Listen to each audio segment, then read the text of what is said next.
You remember that this morning we introduced to you Kaylee and Chloe from Mercy High, and they're actually going to begin our afternoon session. So thanks for coming back. Good lunch, right? Yes. Mercy Center's a great place, right? Yes. Come back soon. Okay, so I'm going to ask Chloe and Kaylee from Mercy High to begin our afternoon program with their reflections as the future generation. Hello everyone. My name is Kaylee Sperling, and in case you couldn't tell, I'm a teenager. 17 to be exact. Why is this important? I have to live the rest of my life in a world currently being devastated by climate change. Despite seemingly having a bright future ahead of me, if you were to ask me today where I saw myself in 10 or 20 years, I wouldn't know. Lack of action now is going to deeply affect my prime career years, my ability to form a family, and all the way to my retirement 50 years in the future. At a time when my biggest worry should be graduating and beginning my next chapter in my life, college, I have to consider how I want to preserve the life I love so much and protect the world with all the people in it. Recently, I've taken to visiting natural wonders in this world. Before, I'm afraid that they might disappear. And often, I just sit on my bed and cry when I think about places that I'll never see and all the nature that has been destroyed. I know that our time frame to fix our mistakes before humanity sets off an irreversible chain of events is almost up. As someone who can't vote, it can be frustrating. I see older politicians with pockets full of oil money disregarding the importance of protecting our planet and ignoring the voices of young people. I see millions of apathetic individuals who truly believe that their actions don't matter. Still, I try and find ways to make a difference and to combat climate change. Outreach is an area I work hard in. Every chance I get, I try to educate others about what I believe is the biggest problem we face today. My work as a student representative on my town's conservation commission gives me a direct link with local businesses and citizens.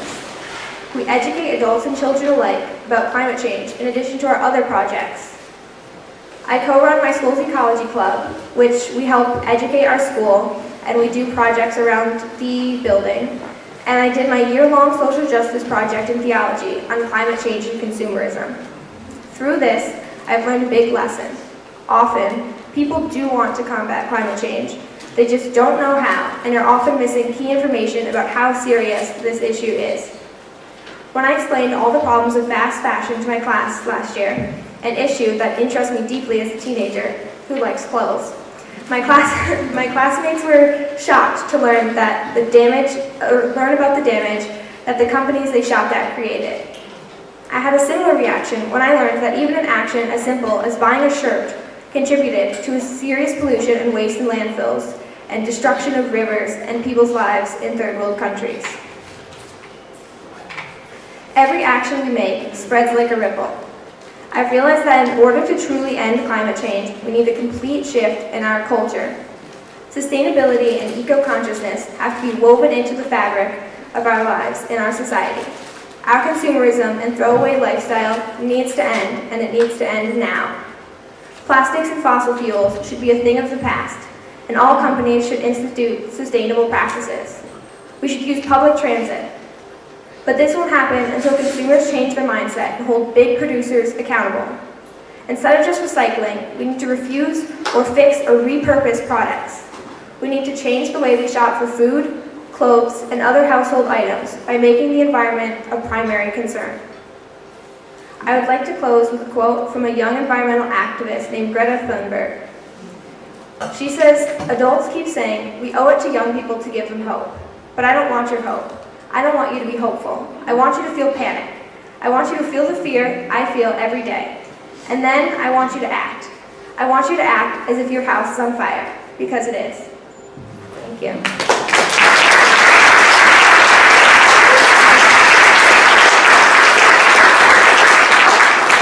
Thank you.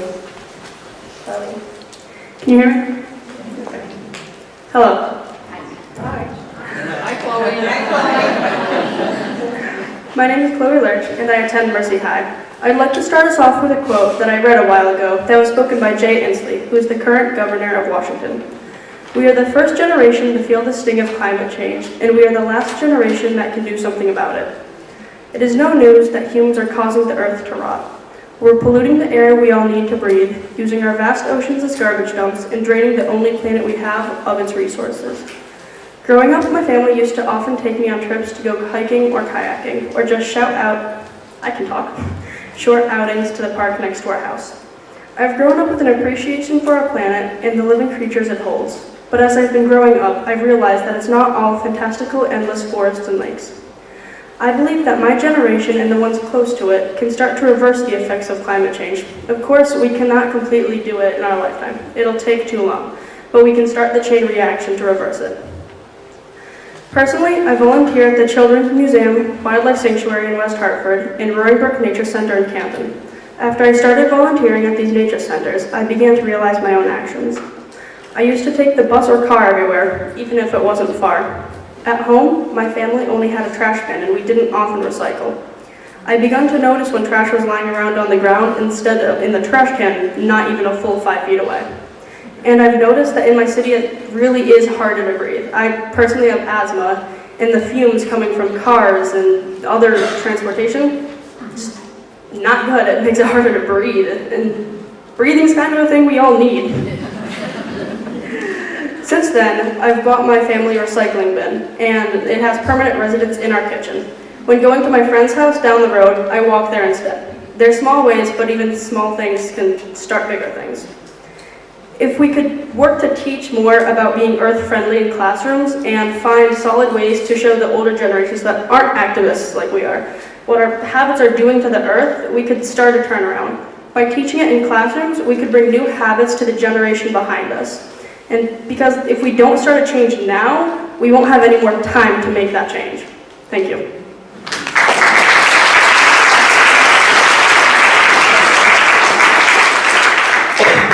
Thanks very much. Alex? Hi everyone, my name is Alex Durian. I'm 23 years old and I'm a litigant and board member at Nature's Trust Rhode Island. I'm also a graduate student at the University of Rhode Island studying environmental and earth sciences. I first learned about the climate crisis when I was a sophomore in high school. I was enraged learning about all the pollution we're creating and all the harm it's causing our natural resources, animals, and human health. Rhode Island and all other coastal states are particularly vulnerable to sea level rise. I love spending my summers by the beach, but those days are numbered. Beaches are being eroded away, beach closures are increasing due to harmful algal blooms, coastal houses and restaurants are literally falling into the ocean. The list goes on and on and on. I could list numerous examples of how the environment is threatened by climate change, but I will spare you because otherwise we would be here all day. Nature's Trust Rhode Island is a group of young people trying to hold Rhode Island accountable for reducing greenhouse gas emissions and working to combat climate change in order to protect the health of the environment, vulnerable populations, and the health of both current and future generations. Nature's Trust Rhode Island is modeled after the national lawsuit Our Children's Trust, a group of young people suing the federal government for the right to a future. Nature's Trust Rhode Island was born after the Resilient Rhode Island Act of 2014. Though hopeful and well-intentioned in attempting to create a timeline for emissions reductions, the Resilient Rhode Island Act failed to create ambitious emissions targets with real accountability. Shortly thereafter, several bills focused on mitigation efforts were introduced into the Rhode Island House, but none were supported by our current governor, Gina Raimondo, the administration, nor the General Assembly leadership. In fact, though the Raimondo administration claims to care about climate change, their actions tell a completely different story. Gina Raimondo's focus is supposedly renewable energy and energy efficiency. But any efforts on that end have been negated by her blatant support of new fracked gas infrastructure and complete disregard for climate activist groups. On several occasions, she has blatantly refused to talk to members of youth activist groups. We are holding the Rhode Island Department of Environmental Management accountable for enforcing their legal obligation to protect the atmosphere, the climate, and the environment because they are public trusts. The government is the trustee of the environment. If they are not doing their job to protect the environment, then we take them to court. Every human being has a right to a clean, safe environment, not plagued by harmful greenhouse gases from the dirty, outdated fossil fuel industry. Let's take a step into the future. Let's embrace clean, safe, renewable energy, eliminate our dependence on fossil fuels, and ensure that future generations have a future. Rhode Island, Connecticut, our country, and the world have moral obligations to ensure that my generation and all future generations have a future. Now I want you to take a moment to look around you. Look at all the people in this room that pushed all their other responsibilities to the side to be here today, to support environmental action, and to learn how to do better, to do more for the planet. This right here and now is incredible. This is how it works. People talking to other people, teaching other people how their hobbies and health are connected to climate change, telling others what exactly they can do as individuals to reduce their carbon footprint, and recruiting people to join groups in the fight for climate justice, just like this one. The power of you as an individual is incredible. Thank you. Thank you.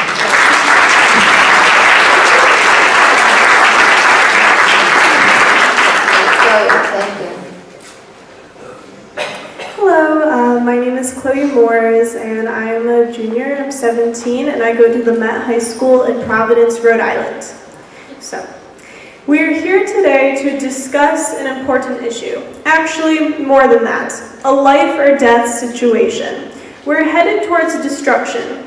Maybe just a city or town at first, but sooner rather than later, all of us will be affected somehow, some way, and especially Rhode Islanders, for we are considered the ocean state.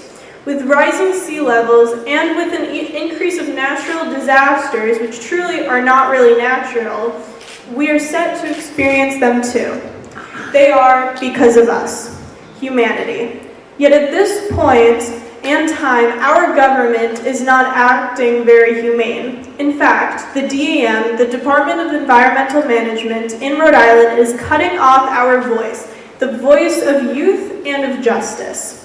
They do not seem to care about us, for they do nothing but reject us over and over again without any solid reason why. Nature's Trust exists to halt the rising horrors of our actions and hopefully help to reverse the impact that we have made. I'm here today because I care about all of you and about Mother Earth, our home. I'm here to be a voice for those who cannot speak. Being 17 is hard enough as it is, for I have the pressure of finding myself and my nearby future. Yet I have to add on the fact that there might not be a future of clean water and fresh air, or a future that is safe for animals or humans. Here and now, we must change and be the change we want to see in the world, for we do not know what will happen tomorrow or even next year. We are here now. Do good now, please. We need you all. We need everyone to do their part. I want to take a moment to share my appreciation with you all being here today. The little things can seriously create a huge impact. One person can make a difference. So please believe in yourself and believe that things will change. Your hope will fuel your energy to keep fighting for what's right. Fighting against greed and corruption and for the right to live on a healthy planet. Thank you for being you and for having compassion, but let us not give up. We are needed at this moment and time and will continue to be needed until things truly change for the better, not just in New England or the US, but across the globe. We are in this together as human beings and as family. But what can we do on a daily basis to help? Well, today I noticed something at lunch. Many people were reaching for plastic bags of processed chips and snacks. which is awful for the environment and, of course, not very good for you. And we're also picking up little packets of mustard ketchup that you don't really need it, honestly. And so I'm not mentioning this to be judgmental whatsoever. Trust me, I have also been the person that I like to grab chips sometimes. It's not like I don't. But I'm saying this so that everyone can just be aware of the little things that they do that do make a difference in the environment, that can harm the environment in some way. And so that's why I wanted to talk about another issue, and that is that I saw so much meat at lunch. And so I wanted to talk about something. That animal agriculture is the second largest contributor to human-made greenhouse gas emissions after fossil fuels. The second largest contributor, animal agriculture.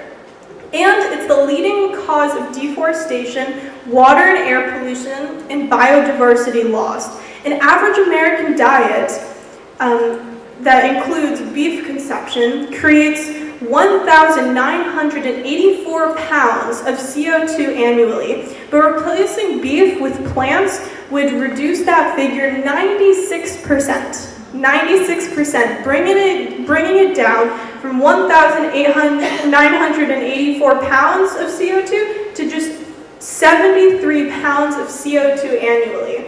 Every year, there are 70 billion animals raised for human consumption, and a third of the planet's ice-free land surface, as well as nearly 16% of global freshwater, is devoted to growing livestock. So this is something that everyone can just make adjustments to their diet. I did so as well. It was not as easy. It was easy for me physically, not as much mentally, but it's the little things that count, and the little things, that's a huge difference. It's a ridiculously huge difference. So it's up to us to do things like make a change legal-wise, but also in our own lives, in our own diet, and our own way of living. So thank you.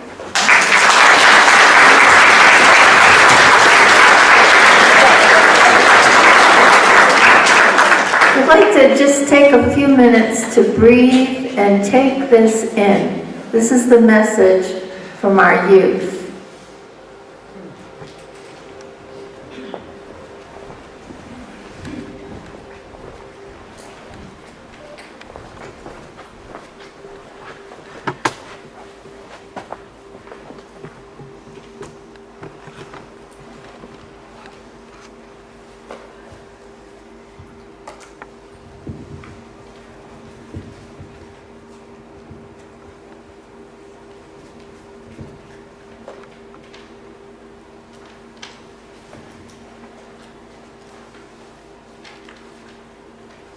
And so now I'm going to ask the now generation, people who have been involved in this work for a long time, to give us their current message. We'll begin with Mary Ann Comfort. First, I'd like to thank, is that on? First, I'd like to thank the young people for their comments and to apologize that your generation is needing to face this. And I want to assure you that the Sisters of Mercy are with you in your struggle. We've signed on to the Nature's Trust lawsuits going on nationally, and I know Mercy Ecology is involved, yours in Rhode Island. Okay, sorry. Is that better? Okay. So the Sisters of Mercy were founded in Ireland to serve people who are poor. And when we think about living that out today in the 21st century, one of the groups that we need to pay attention to are those who are poor, marginalized, and vulnerable because of climate change. So people are impacted by climate change. So we have our sisters in the Philippines talking about the terrible typhoons that they're now having that didn't come their way before. And they're ministering to the people after those storms and helping them with more sustainable ways of living to adjust. We have sisters in Argentina who are living where there's a lot of agriculture, and they depend on the glaciers for irrigating their crops, and those are now melting at an increasing rate, and they're worried, what are they going to do in their future? We have sisters in Peru who experienced horrendous flooding a couple of years ago because of the warming of the Pacific created a lot more moisture and just historic, terrible flooding in those communities. And here in the U.S., we had Superstorm Sandy that a lot of Mercies were impacted by. In addition, when we think of people who are poor that we are called to serve today, would be people who are impacted by the extraction of fossil fuels itself. So in addition to those impacted by climate change, we look at those who are impacted by that extraction. So we look at the fracking that's happening in Pennsylvania and the impacts on water and communities.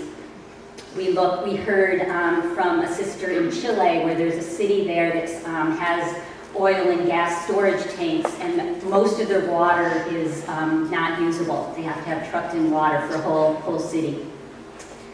When we're talking about serving people who are poor in the 21st century, we also have to take a look at the solutions for climate change and make sure that we don't repeat the mistakes of extractive industries in the solutions. So we talk about hydroelectric as being a renewable source, water being used for electricity, but when we cite it in lands that are the homelands of indigenous people, we're infringing on their human rights. So we have a sister in Panama who's accompanying the Nagobi people who have had their land flooded because of a hydroelectric dam and lost their heritage sites. So when we're thinking about these alternative fuels, we need to think of who needs to be at the table, who needs to be giving some voice on where and how we should have these solutions. So we're aware of all this. We've made climate change a great priority. We address it through prayer, through education, like forums like this. Also, we want to walk the walk. So we conducted a survey last summer and fall, trying to gather what are Mercy institutions, convents, houses doing. And we learned that there's a lot. And we're now celebrating that we have starting to put solar panels on some of the buildings. We're buying into community solar, where we're powering from community farms that are community solar farms. We're looking at upgrading our buildings so they're more efficient. So there's a lot more we can do, but at least we know we have a foundation to build on.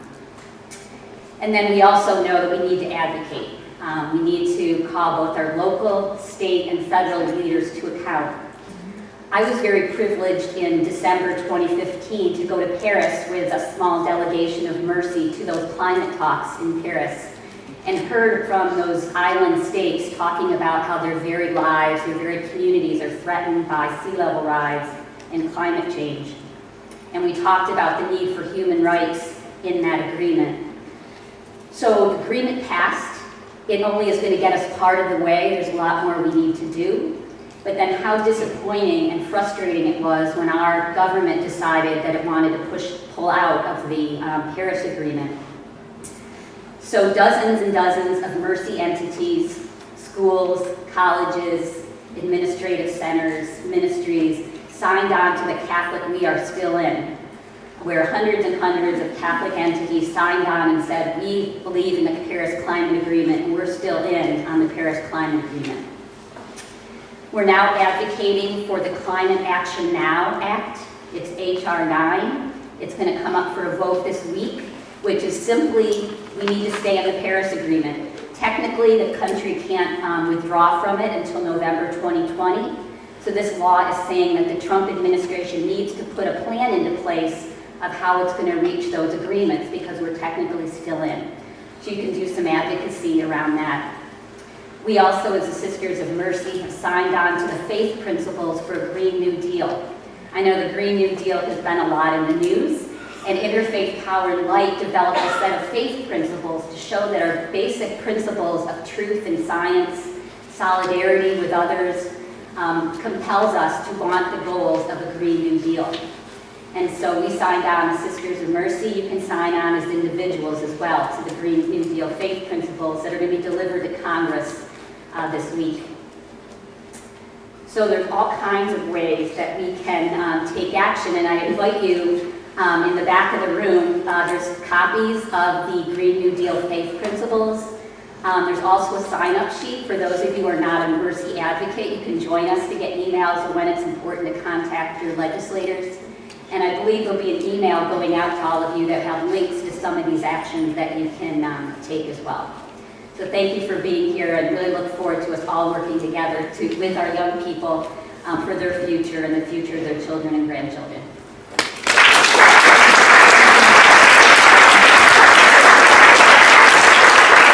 Thank you, Mary Ann. Welcome, Tim. Thank you. And I want to also thank the young people for being up here and for your leadership in the climate movement right now. And I also want to thank Mary for inviting me here today. Not just inviting me, but also sticking on my case and holding my feet to the fire to make sure that I was here on time today.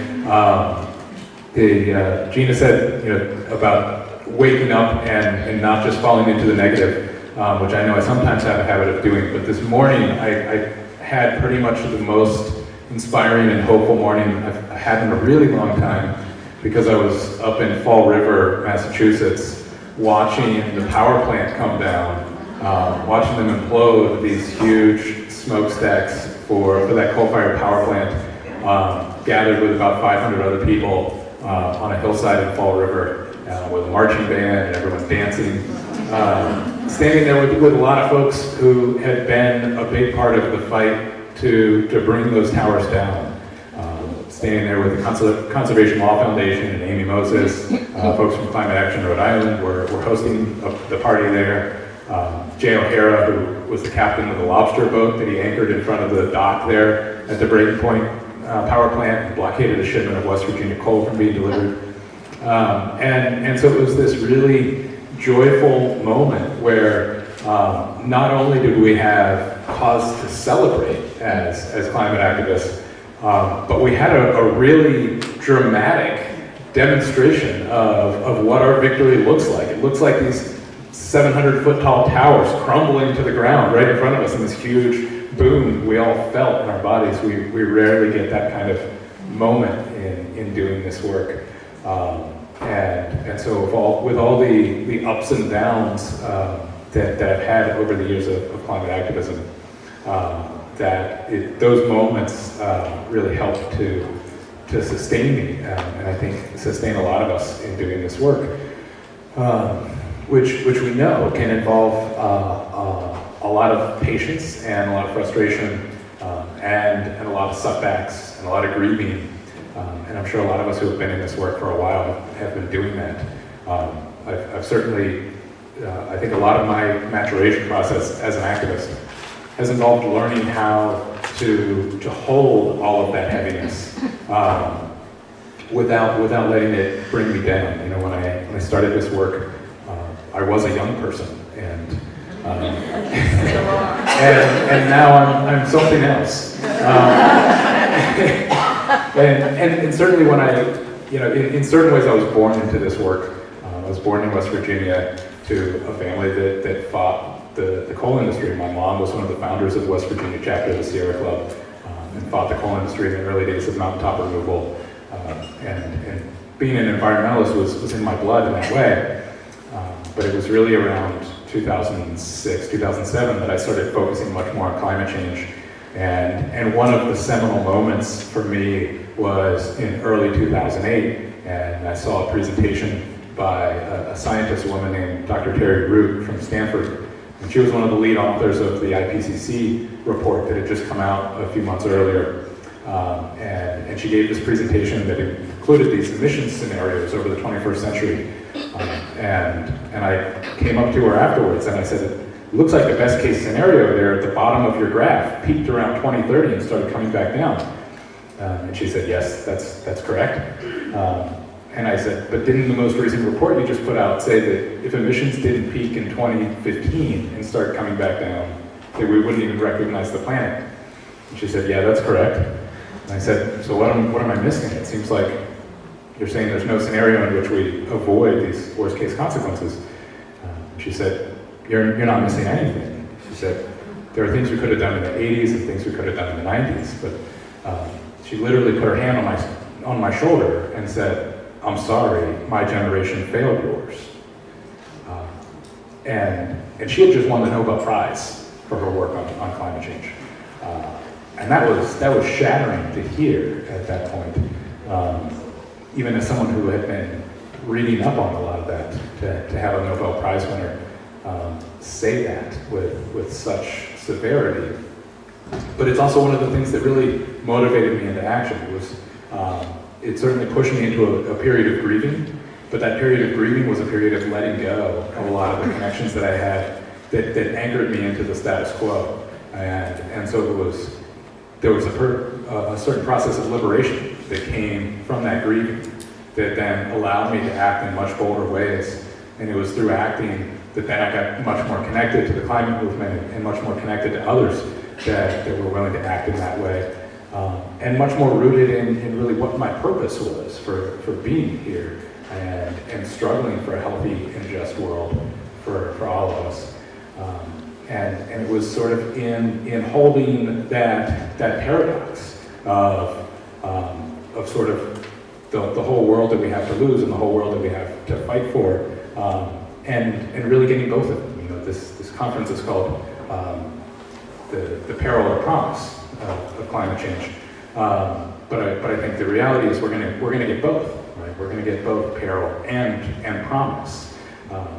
That there's a paradox there, and I think that's one of the reasons why there's such an important role for religious communities in tackling this crisis, for communities that have really defined themselves with grappling with the unthinkable, right? The things that are not simple and fit into a neat little box, but things that are a little bit beyond us, that we might never really be able to grasp and fully wrap our hands around.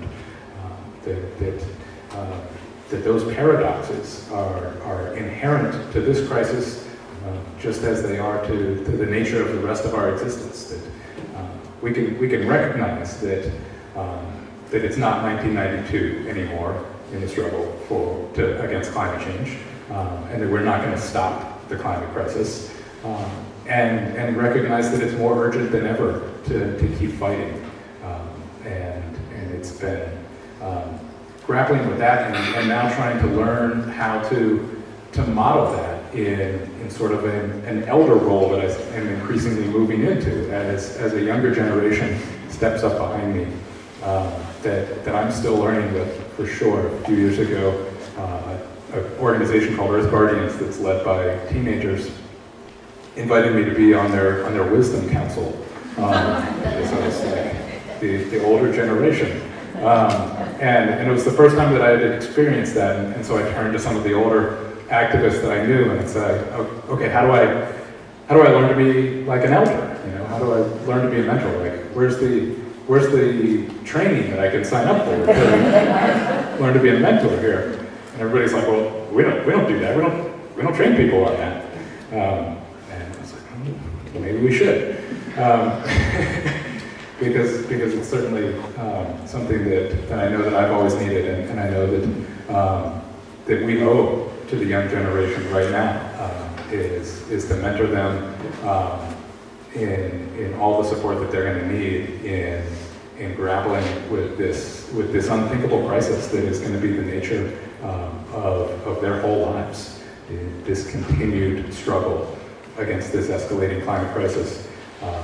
And even as we're all doing all that we can right now in this moment to mitigate climate change as much as we can, and we need to keep doing that, we also, with the other hand, need to hold how we can build the resiliency and the adaptation to support that younger generation that they're going to need decades down the road. It's those responsibilities that we hold. Thank you.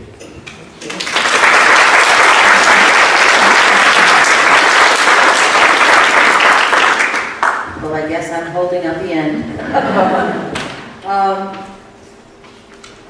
I think what I would like to leave you all with today is possibly a different way of thinking. When I think about how my ancestors have been here in Connecticut, for over 13,000 years, living in harmony with nature, respecting nature, using the resources wisely, using things to its fullest, never taking more than what they needed, harvesting respectfully. When I think that they were able to maintain things for 13,000 years, and it's only been in the last 450 that we've destroyed all of that. It makes me wonder, you know, you call it progress. Is it real? You know?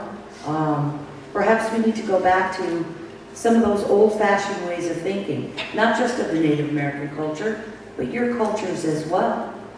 How many of you grew up with a garden in your yard? Right? Today's children don't know what it's like to put a seed to soil. Today's children don't know what it's like to see that seed sprout and grow. They don't know what it's like to nurture it with water and sun. They go to the grocery store, they throw things in a cart. There's no gratitude for what's in that cart.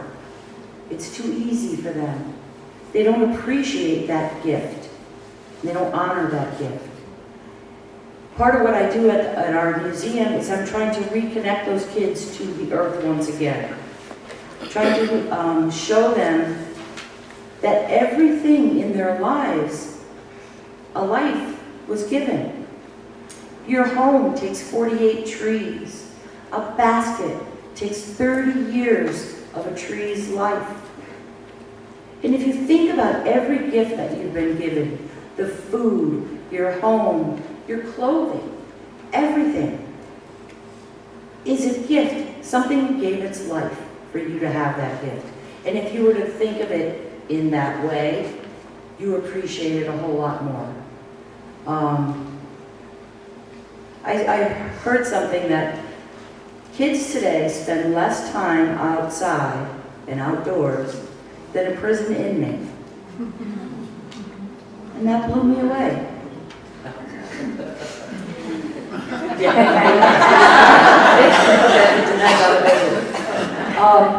But I see that. We get 140 children coming to us a day at our museum to learn about Native American studies, to learn about the Native American way of life. And you would be amazed at, they see a squirrel and they freak out. Look at that rat, you know? It's a squirrel, you know, and you don't recognize it because you're not outside enough. I think we need to get our kids back into the soil, get them back into appreciating all of these gifts that we have been given and try to undo what's been done. I belong to the Traditional Women's Council for my tribe. And that Women's Council, our role is to keep those old ways of thinking alive, to pass those old traditions on to the next generation. We are raised differently. When I go out picking wild strawberries, I don't pick them all for myself. I take 1/3 for myself. I leave 1/3 for the animals, and I leave 1/3 to drop as seeds for the next generation. If you live your life in harmony that way, always thinking about the generations yet to come, I don't think we would have been in the mess that we're in today. People think of only their little time on Earth and their own, you know, immediate area. For example, I ran into somebody who was so proud of themselves because for Earth Day they were going to go out and clean up the street in front of their house. Yay, you. What about the rest of the planet? You know, things that are going on in our planet affect that person too. But they're just so closed in their own little worlds that they can't see beyond their own fences. So I think that's what I would like to leave with you all today, is not just the Native American way of life, but your ancestors as well. They had hands in the soil, right? They appreciated the gifts that they had. They didn't waste. They bought things wisely. They used things to its fullest. When they didn't have a use for it, they gave it to someone else who needed it. Instead of the frivolous way that we live today, where people buy things, it sits on a shelf in their home and they never use it. Or they have clothes that they never wear. You know, a cell phone. You know, how many gifts of the earth came to us that are in that cell phone? Do you need the latest, most greatest, updated version when yours is working just fine? Connecting yourself to every single thing that we do, every single thing that we use, every commodity that's out there, and just remembering that they're gifts. You know, a life has been taken for that gift.